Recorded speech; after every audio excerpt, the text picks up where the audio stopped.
السلام علیکم ورحمۃ اللہ وبرکاتہ۔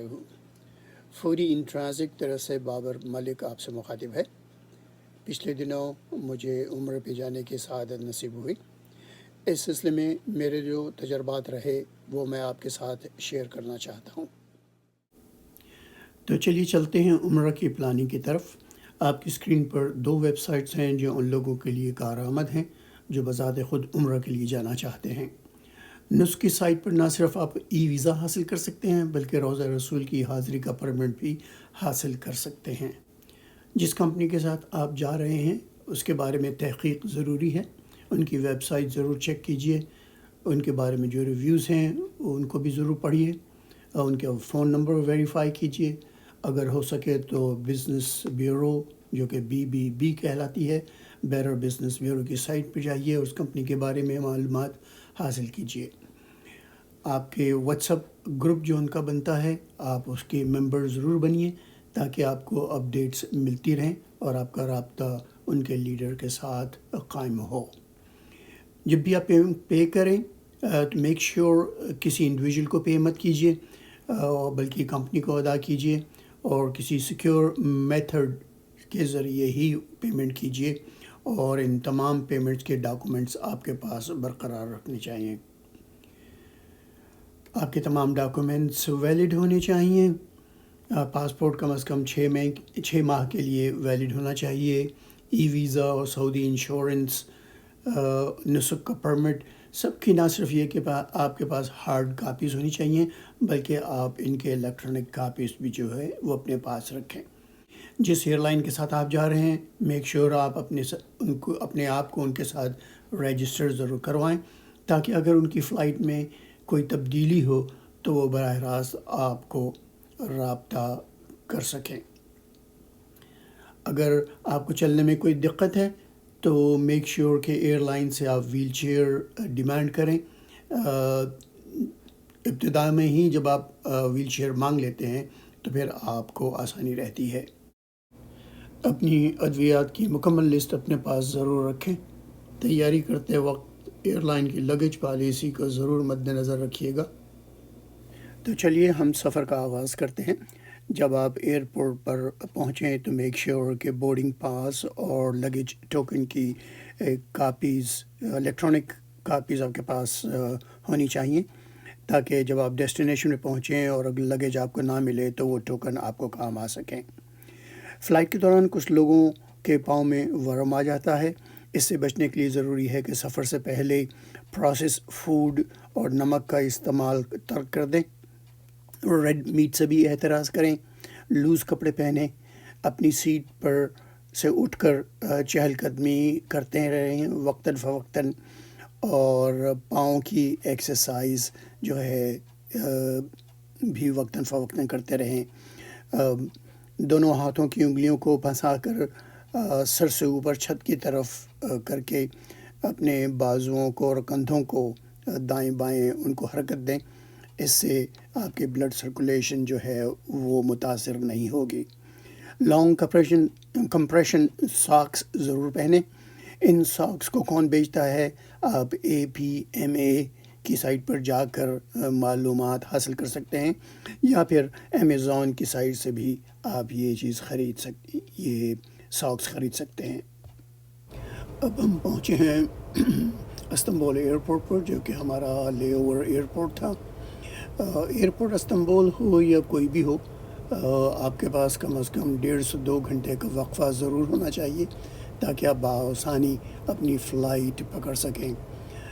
استنبول ایئرپورٹ پہ B ٹرمینل سے F ٹرمینل تک پہنچتے ہمیں 20 سے 25 منٹ لگ گئے تھے اور کافی تھکان بھی ہو گئی تھی۔ اس لیے ضروری ہے کہ جب آپ اپنی ٹکٹ بک کریں اور آپ کو چلنے میں دشواری ہے تو آپ ویل چیئر کی ریکویسٹ ضرور کریں۔ اس طرح کم از کم آپ کو چلنے میں دشواری نہیں ہوگی اور آپ وقت پر اپنی فلائٹ پکڑ سکیں گے۔ الحمدللہ اب ہم پہنچے ہیں مدینہ ایئرپورٹ پر۔ یہاں پر آپ کا پاسپورٹ، ای ویزا اور سعودی انشورنس دیکھی جائے گی۔ آپ کی فوٹوگراف کے ساتھ ساتھ آپ کے فنگر پرنٹس لیے جائیں گے۔ یہاں سے فارغ ہونے کے بعد آپ جب لگیج روم میں اپنا سامان لینے آئیں گے اور اگر آپ کا کوئی سامان مسنگ ہے تو لاسٹ اینڈ فاؤنڈ کے آفس سے رابطہ قائم کریں، وہ آپ کی پوری مدد کریں گے۔ اس سلسلے میں آپ کے پاس جو ٹوکن ہے وہ مسنگ نہیں ہونا چاہیے، ورنہ آپ کے لیے کافی دقت ہو سکتی ہے۔ اگر آپ یہاں سے چلے جاتے ہیں اور باہر نکل کے آپ کو یاد آتا ہے تو جو ویب سائٹ پہ جو ای میل ایڈریس ہے، فون نمبر ہے، وہاں رابطہ قائم کر سکتے ہیں۔ وہاں پہ آپ کو فری وائی فائی 30 منٹ کے لیے مل سکتی ہے۔ ایس ٹی سی اور زین کے آفس آپ کو ارائیونگ ہال میں ملیں گے، وہاں سے آپ سم خرید سکتے ہیں۔ ٹیکسی اگر آپ کو چاہیے تو آپ وہاں سے ٹیکسی لے سکتے ہیں۔ کئی پرائیویٹ ڈرائیورز آپ تک اپروچ کریں گے، وہ 100 سے 150 ریال تک آپ مانگیں گے۔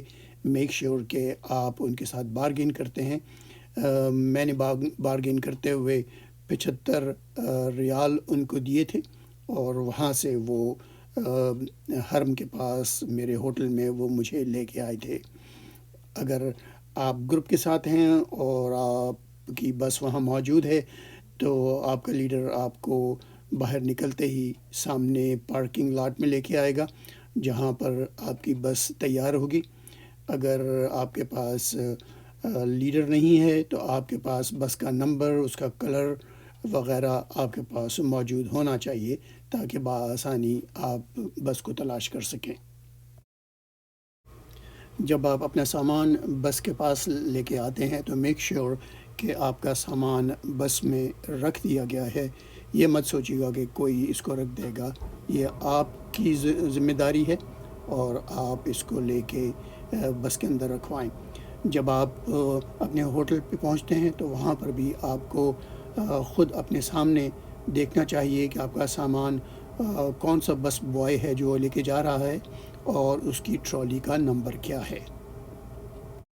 جیسے ہی آپ کو وقت ملے آپ ہوٹل سے باہر آ کر ہوٹل کے چاروں طرف چکر ضرور لگائیں، اس طرح آپ کو ہوٹل کے حد و دربہ کا پتہ چلے گا اور کون سے سٹورز وہاں موجود ہیں ان سے آپ کو آگاہی ہے۔ یہ بفے ناشتہ صبح 6 سے 10 بجے تک ہوتا ہے اور وقت کی پابندی کا آپ کو خیال رکھنا ہوگا۔ آپ کو ناشتہ اپنے کمرے میں لے جانے کی اجازت نہیں ہوگی۔ جب آپ باہر نکلیں تو میک شیور کہ آپ کے پاس ایمرجنسی نمبرز کی لسٹ ہونی چاہیے تاکہ کسی قسم کی بھی ایمرجنسی اگر پیش آئے تو آپ ان فون کو استعمال کر سکیں۔ اگر آپ نے سم کارڈ نہیں لیا ہے تو وہاں پر جو چھوٹے چھوٹے کیبنز ہوتے ہیں ان سے آپ اپنی پسند کا سم کارڈ لے سکتے ہیں۔ فون چارج کرنے کے لیے آپ کو یہ پلگ لینا پڑے گا جو کہ مختلف ہے، جو کہ امریکہ میں یا ایشیا کے ملکوں میں استعمال نہیں ہوتا۔ یہ اٹس اے ڈفرینٹ تھنگ۔ جب آپ حرم میں پہنچے تو میک شیور کہ جس گیٹ سے آپ داخل ہو رہے ہیں اس کا نمبر آپ کے پاس ہونا چاہیے۔ اس کے علاوہ آپ آگے جائیں گے تو آپ کو بیریئرز کچھ نظر آئیں گے گرین کلر کے۔ میک شیور اگر آپ جماعت میں شامل ہیں تو اس کے باہر آپ نماز نہیں پڑھ سکتے، ادروائز آپ کی نماز جو ہے وہ قبول نہیں ہوگی۔ آپ کو کسی قسم کی کسی ہیلپ کی ضرورت ہے آپ کسی سے بھی پوچھ سکتے ہیں، لوگ ایک دوسرے کی ہیلپ کرنے کے لیے ہر وقت تیار رہتے ہیں۔ باہر گیٹس کے نمبر جو ہیں وہ 300 میں شروع ہوتے ہیں، جو بیتھ رومز ہیں ان کے نمبر 200 میں شروع ہوتے ہیں، اور جو مسجد کے دروازے ہیں وہ 2 ڈیجٹس میں ہے، یعنی 20 25 30 35۔ نسخ آپ کے پاس ہر وقت ہونا چاہیے تاکہ جب آپ روزے رسول پر جائیں تو آپ کے پاس ان کی کاپی یا تو آپ کے پاس الیکٹرانک کاپی ہونی چاہیے یا آپ کے پاس ہارڈ کاپی ہونی چاہیے۔ جب آپ وہاں پہنچیں گے تو عجیب سا رش ہوتا ہے، 6-7 لائنیں ہوتی ہیں۔ اگر آپ کو سانس کی تکلیف ہے تو میک شیور پلیز کہ آپ بالکل لیفٹ لائن میں یا بالکل رائٹ لائن میں رہتے ہیں تاکہ آپ سانس اطمینان سے لے سکیں، ورنہ آپ کو بہت دشواری ہوگی۔ جب آپ کو کلیئرنس مل جائے گا تو کلیئرنس ملنے سے پہلے بتا دوں کہ آپ کے پاس صرف 30 منٹ ہوتے ہیں۔ جب آپ کے پاس ٹائم دیا جائے گا تو within 30 minutes you have to be at the processing area۔ تو وہاں سے آپ کو 37 ڈور نمبر کے پاس آپ کو جگہ ملے گی بیٹھنے کی. ہو سکتا ہے کہ یہ آئندہ دنوں میں تبدیل ہو جائے، لیکن وہاں پر آپ کو 15-20 منٹ بیٹھنے کے بعد آپ کو روزے کی طرف جانے کی اجازت ہوگی. یہاں پر آپ نمازیں نفل پڑھ سکتے ہیں، قرآن پڑھ سکتے ہیں، اور اس کے بعد آپ کو اجازت دی جائے گی کہ آپ باب النساء سے، جو کہ ڈور نمبر 39 ہے، جس کو یہ لوگ گیٹ بھی کہتے ہیں، تو یہ باب النساء گیٹ نمبر 39 سے آپ کو اندر جانے کی اجازت ہوتی ہے. نیکسٹ ویڈیو نمبر 2 میں آپ روضہ رسول کی زیارت فرمائیں گے.